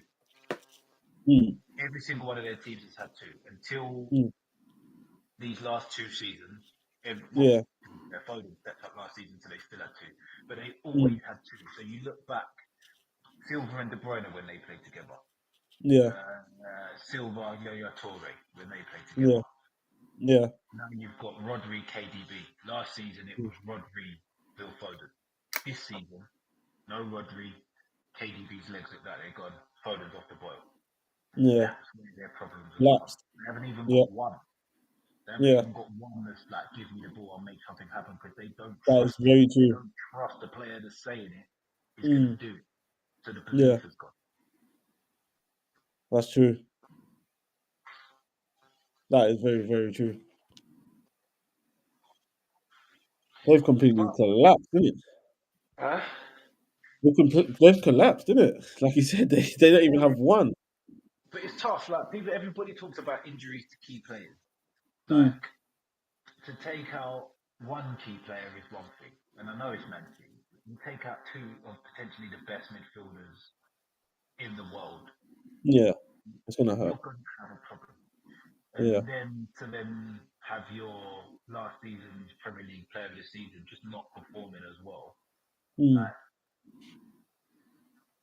you're going to have a massive drop off. I don't feel sorry for him. It happens. It's football. You can't again. You get injuries. You get players and their legs go. This happens. You get players out of form. You have to deal with it and go again. And they've spent more money than anybody. So I look at it and think, well, you spent all this money and you've got it's a few injuries, but deal with it. Yeah. Deal with it. Like you spent enough money for there to be other players that can come in and the drop off not be so catastrophic as it was. Exactly. Yeah. Case in Champions League. But like any other club, they're languishing a lot lower in the table than that. Yeah, so there's no sympathy on this side. No, sympathy for them at all. It might be a reason why they're not challenging for the title, but there's no excuse. Just football. That's just what it is. Get on with it. Season might be better, it might not, but deal with it and move on. Don't complain. Yeah, exactly that. Exactly that. Right, boys. I have nothing else to add on KDB. Yeah, that was a good talk, man. That's covered everything from the aspect I was looking at it earlier. As always, it's been a fantastic discussion. Anybody like to add anything? I don't know. No, honestly, I think that was perfect the way we went through all that. Like, we just now we know how amazing KDB is. Like, I hate to admit it, but now we know. Like, we've gone through it all. He's just the best. And it's another one Chelsea let go who turned out to be really good, so that's quite funny. Yeah, that's true. That's true. Yeah, good show, man. Good show. Liked it. Yeah. I'm gonna have to go back and watch the beginning on YouTube now, so I can find out what happened in the Prem this week. Definitely do that. And you missed. We've rebranded. It's not the Sunday sessions anymore. We've pulled the Parliament background. Oh, we're back at the Parliament. As I explained to the people, the Sunday sessions was just meant to be me and Stocks having a chat on a Sunday evening. Now we've turned it into a group event. We're back to the Parliament. So. But boys, it's been fantastic. Oh, that's actually my camera today. Forgot about that.